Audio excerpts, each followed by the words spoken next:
And we're rolling. Good morning, brothers, and the occasional sister.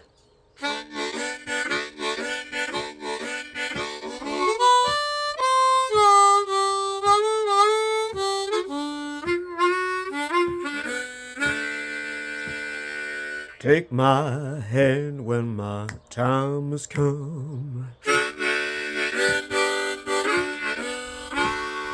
Hang my hat when I'm all done. Rest me down in a bed of ground. You no longer hear that beating sound. When my time has come.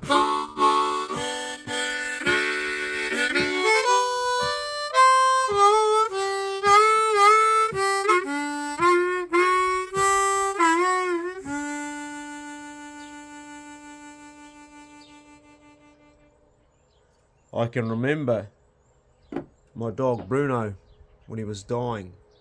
I think he had kidney failure. I don't really know, but he was on his way out. The day before, we walked around the paddock and the grass and he was fine. He was actually still alpha dog to the bitter end. The 4th of November it was, just over a year ago. And I sat with him, and being a single man pretty much, living in a home alone, kids had all left home, and he was my mate. And every morning I'd wake up, have a cup of tea out here and pat him and talk to him, sing him songs. He knew when I was feeling blue and he knew when I was happy. He'd wag his tail, put his big old head. I'd go and shoot a rabbit and he'd wait for me to give him the head of the rabbit and he'd crunch that up like you'd eat a walnut, probably faster. And I'd had him ever since a pup, and I loved him. And I could see he was dying, and it was just so hard, which it is for all of us, because we all have attachment. And if we didn't find it hard, then we never really loved and we're never really attached to that person or that dog or whatever it is that we love so much. And that includes ourselves and our own lives. Well, I sat up with Bruno all night, probably till about 4 in the morning or 3 in the morning. It was pretty late, and I thought he's going to go. And I was absolutely exhausted, emotionally and physically. I'd been 24 hours sitting by him, and I went to bed. I slept for a couple of hours, and I got up at 6 again and went out there, and he was dead. He'd passed away. He'd like, hey Captain, go to bed. I've got business to do. And he died without me being there. And I sat there and I wept. I cried. I had a broken heart. And I also had a place where I was joyful he was no longer suffering anymore. Now, when I was growing up as a young man, there were times when I was fearful of death. I know what it's like to be scared of dying. I know what the fear of dying is like for people. I've had it, and I've also faced it. I faced it 3.5 years ago, and I've also faced it just very recently. And I want to tell you this, and I want to tell you why you shouldn't be scared of dying. The biggest thing I think most people are scared of is not dying, is they're scared of the way they're going to die. They're scared of the pain aspect of it. I want to talk about that a bit too. As far as that goes, we do have some control over that. And the control we have over the pain aspect of our death is what we do in our day-to-day living now. It's the things we do in our community around us. It's the way we look after things like our sleep. Very importantly, our diet. I recently had a friend die. He was a knife maker, and for the last 4 years I was telling him, you've got to give up the rubbish. You've got to start eating mostly vegetables, just a little bit of fish, a little bit of meat, and a little bit of fruit, and get rid of all this processed food you're eating, bro. Nothing in a packet's ever good for you. Now, I mean that. There's virtually nothing in a packet that, if it's been stuffed around within a factory, it's only food made to make a profit. It's not made to make you healthy. Even supposedly health bars and all those things, they're not. The best food that we humans can eat is whole food. Is go out and shoot that rabbit, or catch that fish, or take that vegetable from your garden, or take that fruit from a tree, just in its whole. Take that whole grain. It's like having a piece of bread. You go, oh, it's whole grain. No, it's not. The grain was ground at a mill. It sat in bags for weeks where it got oxidated. Then it got mixed with other emulsifiers and stuff and made into so-called whole grain bread. If you want whole grain bread, get yourself a mill, grind it on the day so it doesn't oxidate, make your bread and then eat it. Anyway, enough of the dietary talk. Basically, it comes down to this. We do have a little bit of control over our death, and that is how we die, by looking after our bodies and our minds and our souls while we're alive. And the steps we take along that are not easy, and you're looking at someone right now that's been terrible to his body and paid the price. And I've come close to twice now to having a terrible death because of my past actions of what I've done. Now, if I could have this conversation with the young Clay, if I could go back 50 years ago and talk to the 8-year-old Clay, I'd say, hey mate, the lollies are great, but just have one on your birthday and one at Christmas. You don't have to keep popping your mouth every day after school. I'd start there.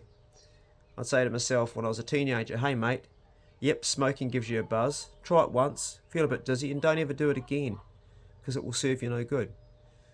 If I could talk to the little Clay at 14 before I left home, I'd say, hey, yes, if you want to experiment with drugs, wait till you're at least 25, till the frontal lobe of your brain is actually developed, the frontal cortex is fully developed, because right now you're thinning your brain 15%, and you're making really, really bad choices by putting that drug into your body, because you're stuffing with the most complex part of yourself, your mind. Wait till your mind's at least developed before you experiment, and just experiment once or twice. Don't become obsessive with it. If I could talk to myself at 16 when I discovered the bottle, yes, have a drink. Celebrate when you've caught that kingfish or you've caught that big boar, but don't drink whiskey every night. If I could talk to myself as an 18-year-old, don't be excessive with sex with women. Find the one you love and use sex as a tool to express how you love her. If I could talk to myself at 20, stop gambling. This distraction is only a distraction, taking you away from the things that you should be addressing in life, and that is working on the relationships of the people that are in your family and your colleagues around you, and putting something back out to the community rather than trying to take something all the time.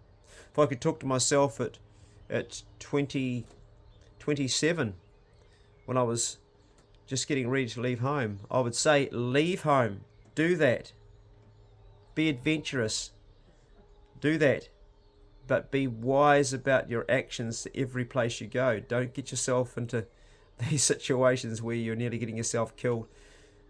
I don't regret the past in a sense as much that I had to do that to be where I am today, but when my death comes, as it will, and I'm lying there, I know that the transition won't be as pain-free as I'd like it to be because of my past actions, because my body hasn't been looked after. It's never too late, and you often need a crisis before you start to look after it, but that's often too late too. It's a little bit like the world. The world is so overpopulated right now. We're trying badly to try to correct the problems with things like carbon by building electric cars. It's too late. We stuffed it a long time ago. It'll make little difference. In fact, cars probably going to create more carbon than even petrol cars and diesel cars. And shoot me down, someone, for saying that, but that's my thoughts. Anyway, let's get back to the death part. So you come to that point where it's time to die, which we will all face at one time. Many people have a spiritual belief that is comforting to them, and there's so many different types. There's so many different gods and beliefs, and each person has a individual right to their individual belief, whatever it is. And some might have their own spiritual belief that they've created along the way. Some might be completely by the Quran and swear by that, and that's what they grew up with, and that's what was indoctrinated when they were very small. For some they might be Hindu. For some it could be their god is they might have Maori tanga. They could be have many gods. For Damo I'm looking after, it's the forest god, Tane Mahuta, or god of the sea, and there's different gods. If you're a pagan person, then of course you've got a god of the forest. It's not Tane Mahuta, it's Kanunos or Serenos. You might have a belief you might be a Buddhist, and you might believe strongly in karma, and you come back as the good you've done. You might be a Christian and believe that Jesus is your way to salvation. There's so many, and apparently there's over 1,000 gods. So, and they're all battling which one's the right one, of course. And one thing I like about the Bible is it says, love thy neighbour. And I really believe in that. Because what it means is love everybody, whether they're Hindu, Islamic, if they're Buddhist, whatever their faith, love them. That's what that preaching, that's how I interpret that preaching. So we come to our death. And here's the reason why you shouldn't be fearful of dying. You shouldn't be fearful of dying because you're either going to be in so much pain that you want death to come to take you from the pain, or you're going to be so tired when your time has come, because that's how people at the end of their life, whether it's my old dog Bruno or people that I've been with in their late 90s, you're ready to let life go, and it's like you just badly want to go to sleep. So there's nothing to fear about that. I mean, do you have any memory at all before you were born? I don't. So therefore, what comes after death, it may be the same. Maybe there's nothing at all. That may not be comforting to you. That maybe I've got to accept that I'm not going to be here in my current state forever. The house I built, the things that I've created, the children I had, I'm not going to see that afterwards. But there's nothing to be fearful of that, because before you were here you went suffering, so why should you suffer afterwards? Of course, that's only an opinion of my life and what I've seen from life and experience. And I'm, as I say in every video I talk to you guys, I'm quite prepared to be wrong. But it brings me a comfort to know that when I'm gone, it'll be similar to what it was like before I was here. I think leading to our deaths, we want to have clear conscience. We want to know that we have made peace with everybody, and we do this in the living years. We want to know that we've forgiven those that have gone against us, and we've also asked those for forgiveness that we've gone against. That we've made peace with those that we've hurt, and we've all hurt somebody, either intentionally or unintentionally, and it's important to address that with those people and make that sort of peace. So these things that we can do in our living years leads us to our death in a way that when our death comes, we can go into it a lot better. I've been with people when they're dying, and I've seen people fighting to the bitter end. I've seen people being in denial that they are dying, and that's a terrible fight. There's nothing wrong with fighting for your life, but being in denial that you're dying and not allowing the process to naturally occur as it should can be a terrible death. And I think until you've really experienced going into death where you thought you were going to die and it didn't look good and all the writing was on the wall, I think you don't really find that peace about death. And life is a wonderful thing, but so is death, and it has its place. So if you're young and you're like me when I was young and you're scared of dying, understand there's nothing to be scared of. It's a process that will happen to every single one of us. Every dog has its day. Everything must die of something.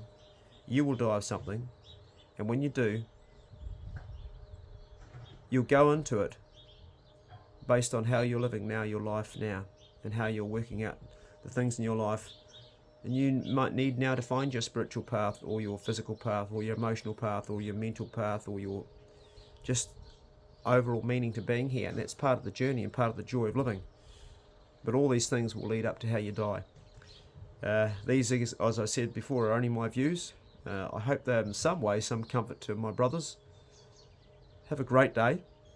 And the next talk will be a little bit more, less depressing than this one, because it's a topic that's not really fun to talk about.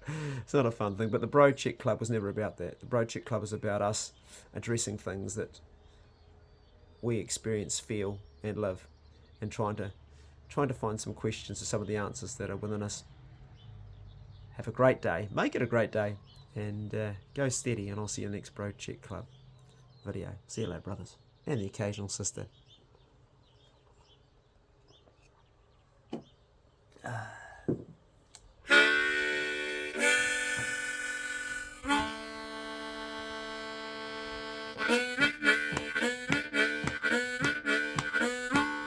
No man on a county farm.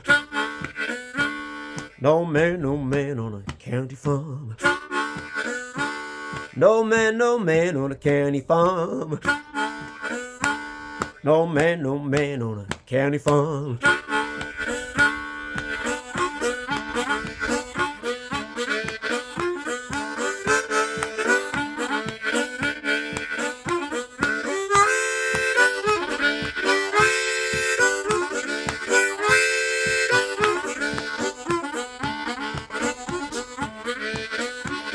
No man gonna dog me around. No man gonna dog me around. No man gonna dog me around. No man gonna dog me around. No man on the county farm. No man on the county farm.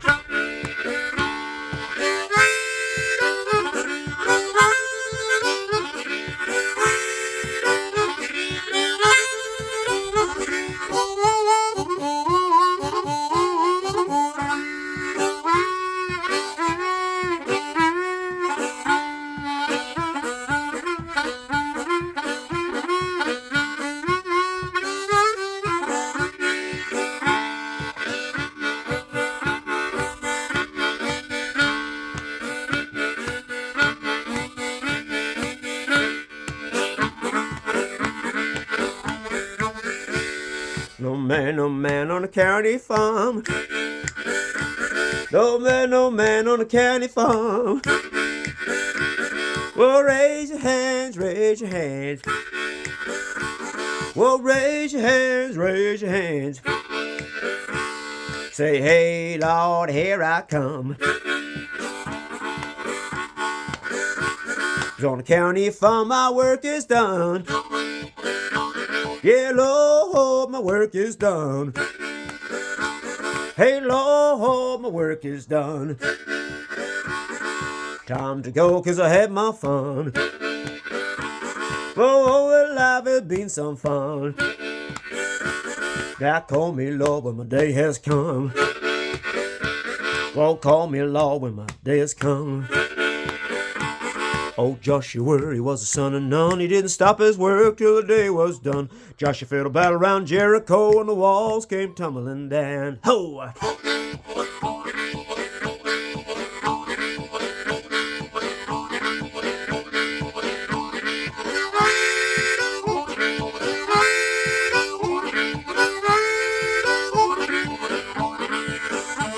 No man on the county farm.